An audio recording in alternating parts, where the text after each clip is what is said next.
នៅពេលដែលយើងនិយាយពីពាក្យថាអត់ធ្មត់និងទ្រាំភាគច្រើនយើងនឹកឃើញអីមុនគេគឺស្ត្រីអញ្ចឹងស្ត្រីនៅក្នុងសង្គមខ្មែរជាច្រើនតែងតែទទួលរងសម្ពាធពីផ្នត់គំនិតសង្គមនិងវប្បធម៌មួយចំនួនដែលតែងបង្រៀនប្រពន្ធឲ្យអត់ធ្មត់ឲ្យទ្រាំពេលខ្លះក៏យើងឮពីចាស់ៗដែលគាត់និយាយថាត្រូវតែទ្រាំត្រូវអត់ធ្មត់ដើម្បីឲ្យគ្រួសារកុំឲ្យបែកបាក់ខ្មាស់គេអីអញ្ចឹងទោះបីជាប្តីមិនស្មោះត្រង់ឬក្បត់ចិត្តក៏ដោយប៉ុន្តែការអត់ធ្មត់វាមិនគួរមានន័យថាត្រូវតែទទួលយកការមិនគោរពការក្បត់ចិត្តនោះទេ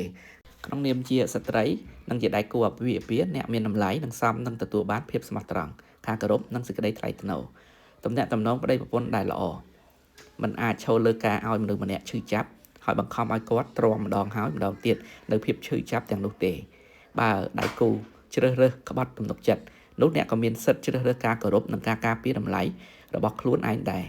ព្រោះនៅពេលអ្នកបង្រៀនកូនស្រីឲ្យស្រឡាញ់និងឲ្យតម្លៃខ្លួនឯងវាមានឥទ្ធិពលជាងការបង្រៀននាងឲ្យទ្រាំ